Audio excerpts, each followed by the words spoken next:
I've often said that we're living in a post 9/11 world, and what does that really mean when it comes to the way that society looks at things? Hi, this is Phil Gurski, President and CEO of Borealis Threat and Risk Consulting in Russell, Canada, listening to Canadian Intelligence, eh?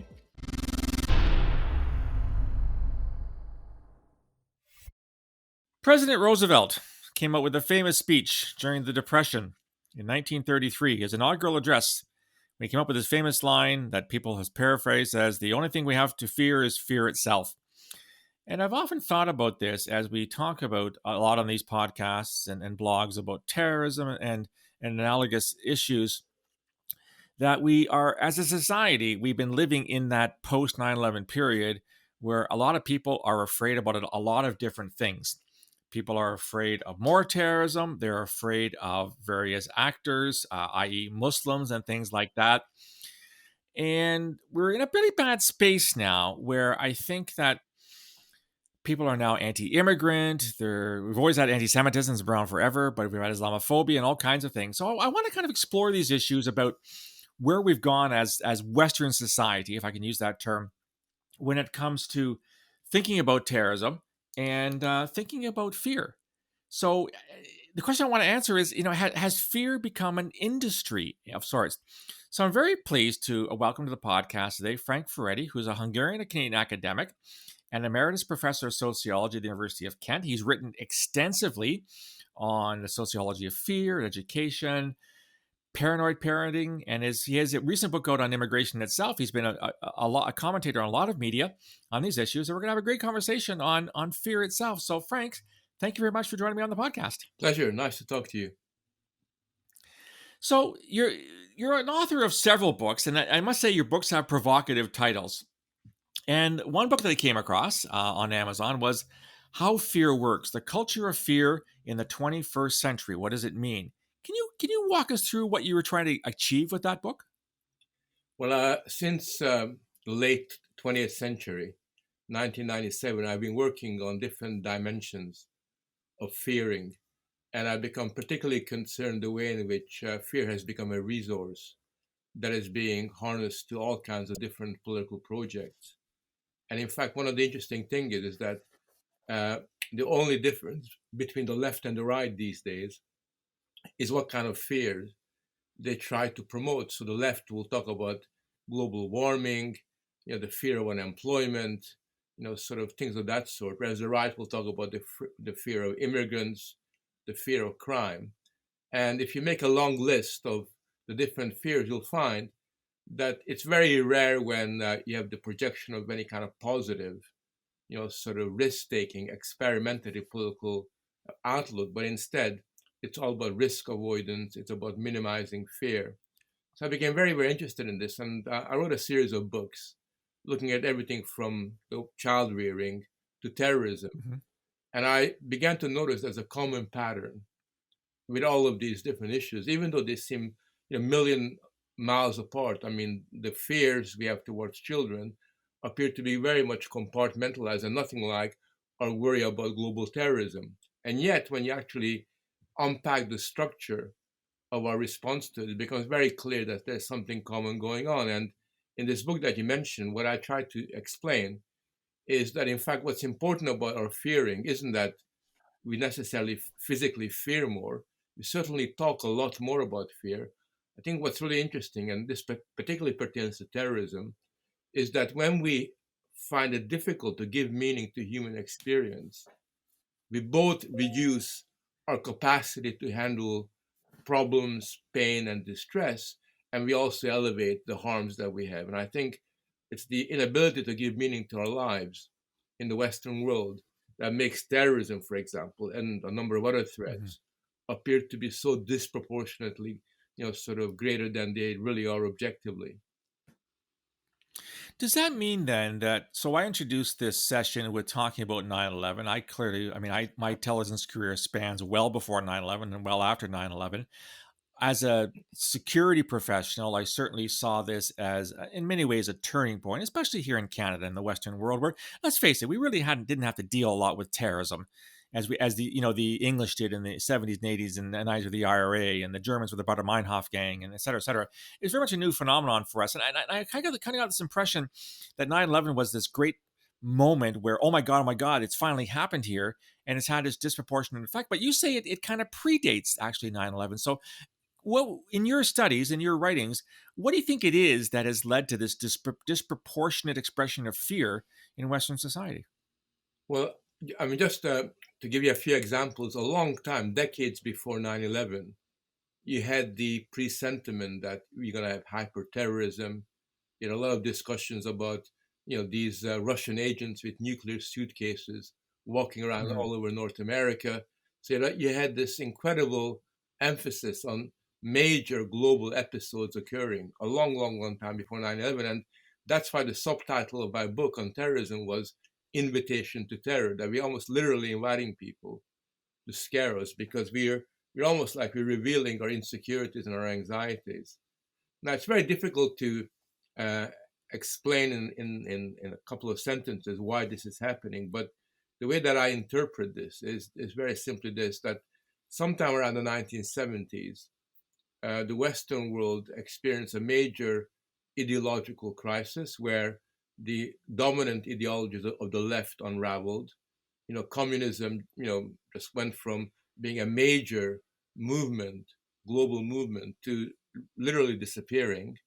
At the same Mm-hmm. time, you had liberalism, you had conservative, all these classical ideologies becoming emptied of meaning and almost becoming zombie ideologies. And when you're looking at the political sphere, it's almost like you have the left and the right dancing, trying to find new causes. The left opts for Mm-hmm. identity politics, it opts for environmentalism. The right is just kind of going around in circle and goes for what we kind of unfortunately call neoliberalism, which doesn't really mean very Mm-hmm. much. And I think at that moment in time, what you have is for the first time, there's nothing positive to believe in. I mean, you go back Mm-hmm. 200 years, when religious thinking declined, that was replaced by belief in science, belief in socialism, Mm-hmm. communism, anarchism, liberalism. And one by one, all of these beliefs, sort of imploded. And I think when you were left with very little, it's at that point that fearing began to acquire its own inner dynamic, its imperative. And that's really at that point that we begin to have these kind of global, sort of cataclysmic visions about the future. It's interesting to hear you say that because, of course, nowadays in the 2020s, we're 20 years out from 9/11, and as I've been lamenting the fact that the discourse today is, when we look at violent extremism as a problem, which clearly is still a problem in society, um, all that anybody wants to talk about is the far right. Nobody seems to care anymore that Islamist extremists are still carrying out the 99% of the attacks around the world. Then, of course, we have these fears about the far left. Will environmentalism become violent at one point? What do you make of Antifa? So it seems to me that we still have the same problem that you've talked about that arose in the 70s and 80s, and that it's almost like nothing's changed over the past 40 years or so. Yes, I think there's a kind of promiscuous imperative to invent new problems. And I think it's quite interesting because, when you look at the what they call the far right, what you really have is this grotesque attempt to project the experience of the Weimar Republic of the 1930s, which was a really unique, major event, onto the stage of the 21st century. And when you Mm-hmm. have anybody who's remotely conservative being called a fascist, you not only have this example of historical literacy, but you trivialize, what Mm-hmm. fascism was really all about. And similarly, when you're looking at the Antifa, I mean, okay, the Antifa, are often, basically off their head and everything else, but in the grand scheme of things, they really are a bunch of young guys, sort of looking for a cause, and and not exactly a threat to the Western way of life. And yet, the way we see them, is just fantastic. I remember myself and a friend of mine were invited by the State Department, I think around 2010, to talk about Muslim subcultures and why it was that Mm-hmm. radicalization was occurring. And we were talking to the security officials in Washington. It really, for the first time, I realized that a lot of these guys were actually believing the fantasy that's being constructed over the decades. Almost like they were much more sort of in touch with the fantasy of a Hollywood disaster film than with the real situation underground in the United States. Interesting. I want to go back a bit into your past, Frank. So, you were born in Hungary. You immigrated to Canada after the '56 revolution. One of my best friends in high school, his father also fled Hungary during the revolution. Without wanting to get into too much personal, background, how much of that experience that you and your family went through in coming to Canada at that time do you think has informed not only the kinds of things that interest you as a scholar, but sort of the way that you view things through these lenses? Well, looking back, I think it's very clear to me that that 3 weeks in October, November 1956 just dominates my imagination. And I think it had the effect of making me interested in politics. It made me very much interested in the nature of change. And Mhm. I think that when I arrived in Canada, which was a very very welcoming kind of experience after the terrible sort of experience of living in Stalinist Hungary, I kind of Mhm. felt extremely relieved, but at the same time, sort of what was in the back of my mind is what I had left behind, and I think that that kind of legacy became very very important for me. And when I look back upon it, I'm very fortunate because I spent a bit of time in East Europe. That was my first important experience. I then spent, I grew up in Canada, went to university there, and that was a very formative experience for me, especially Mhm. going to McGill in Montreal when all the Quebec Libre stuff was taking off and radicalism was occurring. And then I came to Mhm. Europe in 69, 70, and these three different experiences have really shaped me. And I think I could be flattering myself, have given me a certain kind of perspective of where I feel both as a total outsider, but at the same time I'm very relaxed. I can adapt to any situation because I'd lived in these three very different cultures. Right. I find it fascinating you talk about Quebec because, of course, in the 1960s, from our listeners who aren't as familiar with, Montreal, especially in the 60s, this was the height of the FLQ. This was the height of FLQ terrorism. There were bombings, there were bank robberies, and I describe a lot of this in my new book, The Peaceable Kingdom, which you can get on my website. So you definitely have lived through a fascinating set of world events. So I know you haven't been in Canada for the better part of 4 decades, Frank, but when you talk about this culture of fear, you talk about the right versus left. Do you have a sense as to, from your perspective, given your experience, how Canadians generally are doing with this atmosphere of not knowing, what's coming next and not knowing whom to trust and trying to replace archaic systems with some kind of a new model? Do you get a sense as to where Canada fits in all this? I think I do. I mean, I have been back now and again to give lectures and stuff like that. Um, I think Canada is very interesting because I think in Canada the problem of meaning that I mentioned early on has always had a particular definition due to the fact that Canadians have always found it very difficult to answer the question, well, what does it mean to be a Canadian? I think Canadian identity has always been quite problematic. And I think that partially explains why it is that Canada almost stands out as a nation that is far more obsessed with safety and with identity Mm, than just about anywhere else in the world. And to me, the safety and safety consciousness almost has a religious quality. The way we insulate ourselves hmm. from kind of pain and hurt, the way we protect our children, the way that we have all these kind of crime panics in Canada. I mean, when you think about Canada, it's one of the most relaxed, lucky countries in the world in so many different ways.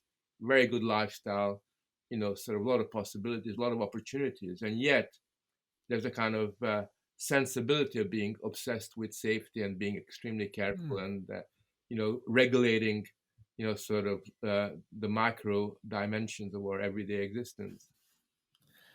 Which, as you say, is very counterintuitive. I mean, I've lived here all my life, and as I worked in security intelligence for 3 decades, so I'm aware of the fact that there are bad people out there planning to do bad things. But you're absolutely right, Frank. I mean, we're very much an exception on the world stage in terms of not a lot of bad things have happened here, and yet we still have this incredible obsession with what if it gets worse? What if these things continue? And I definitely saw this in the aftermath of the attack in Ottawa 2014. I mean, all due respect to the dead soldier, one person died. It wasn't as if 10 had died or 100 or 1,000. One person died, and yet we had this moral panic in Canada that somehow we were going to see more and more of these things. Now we're having a moral panic over violent incels. Apparently, they're going to take over the country as well, or the Proud Boys, or the far right kind of thing. The other thing that you've written a lot about is immigration. And the fact that this isn't rocket science. I think, and in many times of uncertainty, people see immigrants as the other. I don't like that term personally, but it's a term that's used. They see them as a threat.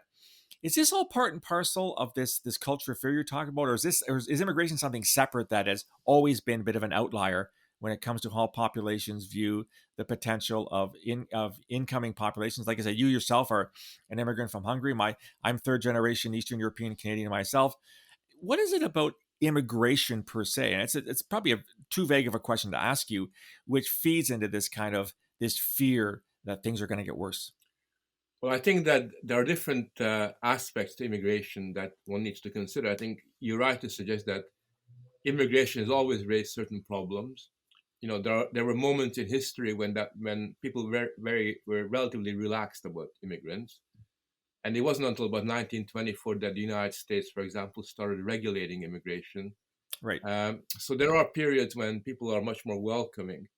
But I think that today the problem is not just simply immigration in the way that it presents itself. The real problem in many respects is the fact that societies like Canada have changed. So when I arrived in Canada, my job was to become Canadian as fast as possible.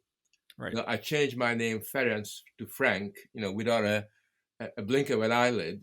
I wanted to learn English as fast as possible.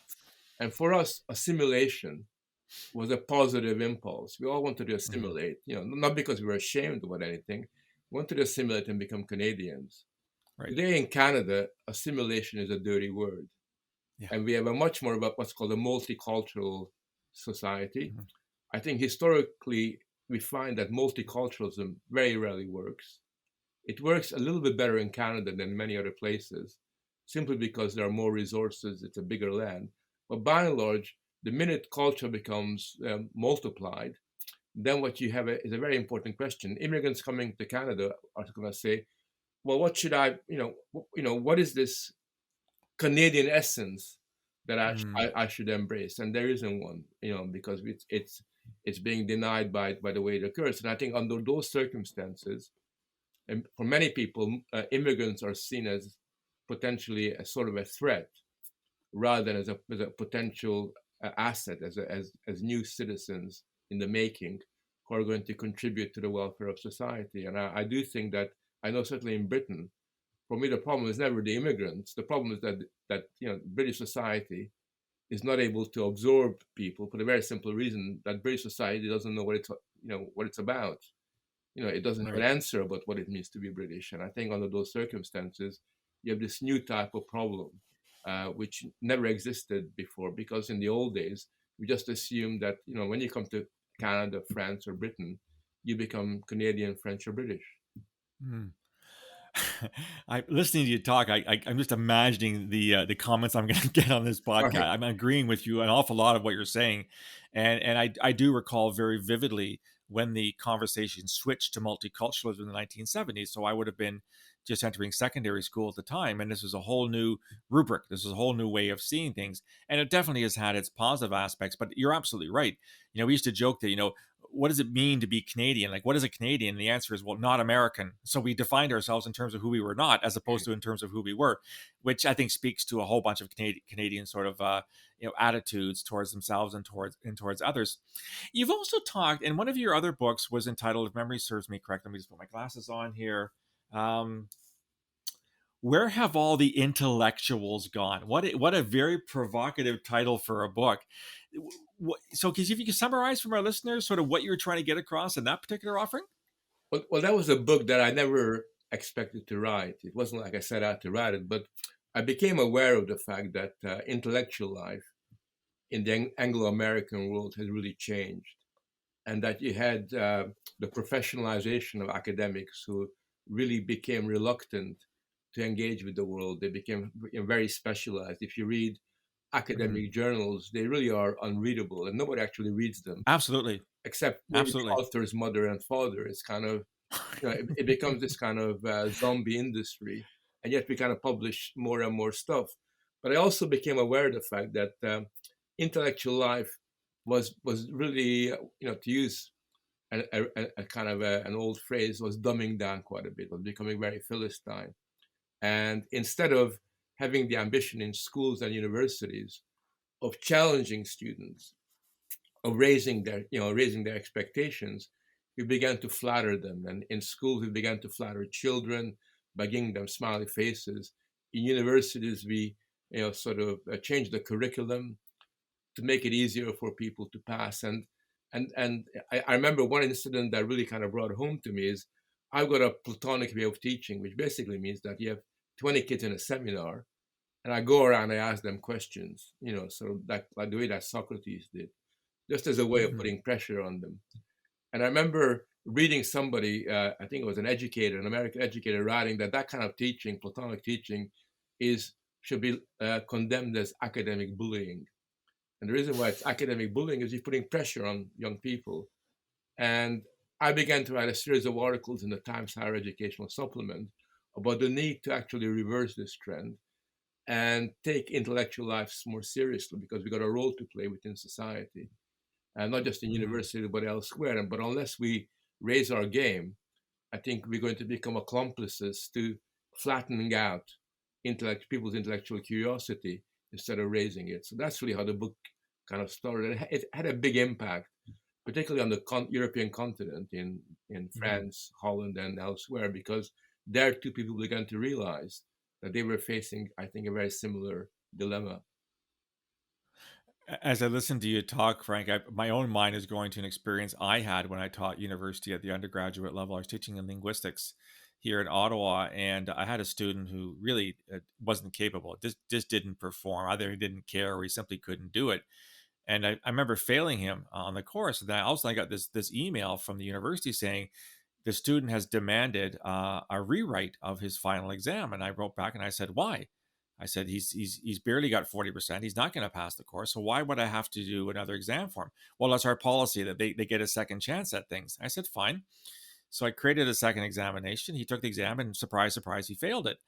I, I remember getting a message from him later on saying, well, he's challenging the second exam. And I said, on what grounds? He said, well, you changed the questions. Hmm. Well, I said, well, no shit, I changed the questions. You expect the same questions the second time around, did you? Yeah. Which I think speaks volumes about, some of the serious. And we both know, Frank, we've both been in this setting for a long time. There are some absolutely wonderful, dedicated people who like to be questioned, who like to be challenged, who like to have their knowledge, measured in terms of where they are.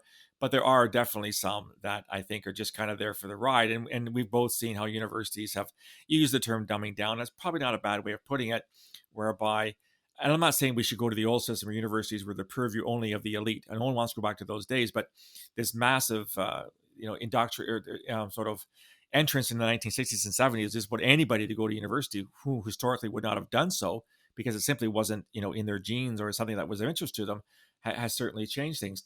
So moving forward, then, with all the writing you've done and all the thinking you've done, is there any positive? You talked about people not having any positive to think about. There's no positive models. Everything's negative.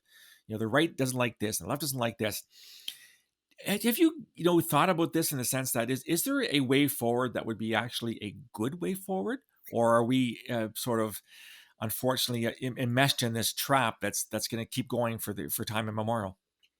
Well, I'm kind of cautiously optimistic about possibilities, and not because there's any kind of tangible movement that I can wholeheartedly embrace in the here and now, but just basically because as long as human beings, sort of have existed, there's always been an element of idealism. There's always been an impulse to transform the world around them, and it seems to me that, the really big battles to be fought in the first instance are in education. It relates to the points that you were just raising.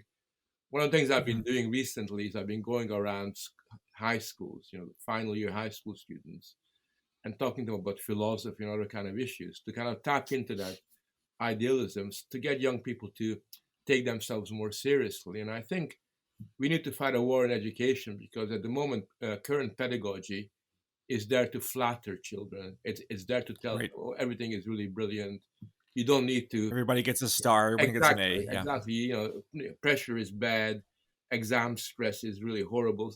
I think instead of doing that, what we need to do is to inspire a little bit more and to, sort of Mhm. almost like appeal to the strong side rather than the weak side of young people, to cultivate a sense of intellectual independence on their part, so that they can, rather than live in this presentist mold, which kind of plagues our society, they can be a little bit more future oriented. And I think that that's the key for me. That's where the important issues are really kind of formed. How can we get the new younger generation to take themselves a little bit more seriously, in order to almost kind of look back upon what my generation and other generations have done with a degree of studied contempt, so that they can realize that actually, instead, they don't need to be flattered by people like me.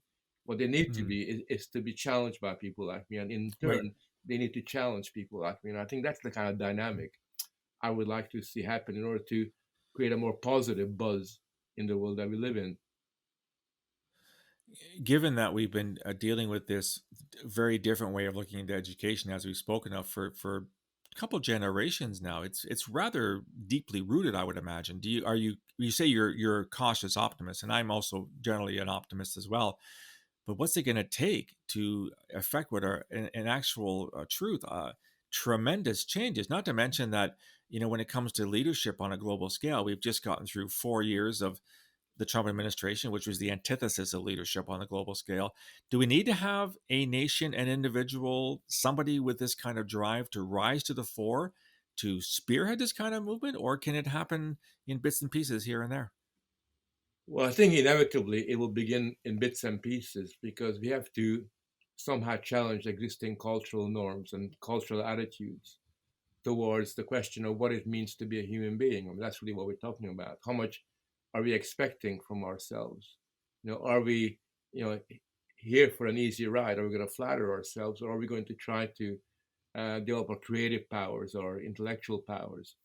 And the reason why I'm cautiously optimistic is I know from my own experience that when I go around schools, one of the things that we've been doing is organizing debating societies where you get 17, 18-year-old kids learning how to argue and debate on tough questions, everything from abortion to terrorism, Mhm. immigration, the kind of really tough questions. They're having to debate it, and they have to learn to listen to one another, because we live in a polarized world where nobody listens to people who are not Right, like them. right, And one of right. the things that I've noticed is that when you get these young people doing this, after a while, they almost acquire their own force, their own energy, and they actually become a little bit different through the process of knowing that they've actually argued something out, and they feel the kind of the positive feeling they get from getting a bit of intellectual independence actually changes them. And the more we can do that, and I think the more we can encourage others to participate in this, the more in bits here and there, you can Mhm. create what I call beachheads, Mhm. of a Mhm. future-oriented, intellectual kind of cultural outlook. And at the moment, it's very much about finding those beachheads, creating them, finding people like ourselves, in a sense, throughout the world, and watching each other's back and learning how to criticize each other constructively, Mhm. and developing a kind of a mentality that argues fiercely, but also really is open to other people's ideas. Because at the end of the world, I think the one thing that I've learned is even people who say what I think are really wrong, idiotic things, nevertheless always have some kind of an insight that you can learn from. At the very least, you can learn from Mhm. the fact, why are they saying Mhm. these silly things? What is it in their life that makes them Right. say this? And the more we can listen to that, the more all of us benefit and learn from it. Those are really excellent points, Frank, and thanks for making them. I certainly agree with you that we're at this point now where we're in a shouting culture where people are just establishing their positions with no interest whatsoever in hearing what the other person says. And you're absolutely right. We don't all have to agree on everything, but we have to at least agree to allow each other to express the views, and then we can argue. And maybe if our position is stabler or is set on more stable ground, solider ground, there's the possibility that someone can see that maybe their views aren't as correct as that they think that they are. you pick up any media source, you go on Twitter, you go on a WhatsApp, whatever kind of thing, and it's basically, this is my way. It's as Bernard Lewis famously said, "I'm right, you're wrong, go to hell." There doesn't seem to be any real dialogue going on in terms of differences.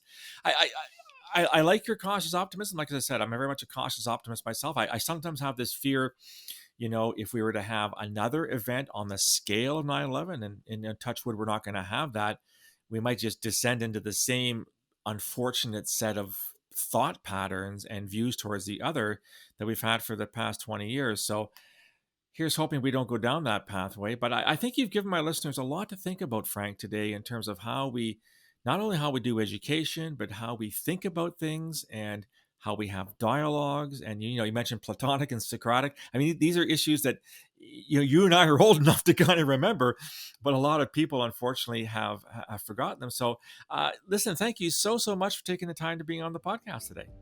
Pleasure. It was nice, really nice talking to you. So that was my conversation with Frank Furedi. What did you think about what he had to say about where we are today? I'd love to hear from you. You can reach me on email, borealisrisk@gmail.com, or on Twitter @BorealisSaves. You'll also find me on LinkedIn and on Facebook. If you like the content, want to get more, go to the website, borealisthreatanrisk.com. Hit the subscribe button. You get a free daily digest. You also find there a link to my new book, The Peaceable Kingdom. And you can join us live on Mondays and Thursdays at 8 p.m. Eastern for Who Terrorized Who Tonight. Love to hear your feedback. We'll talk again soon. Take care.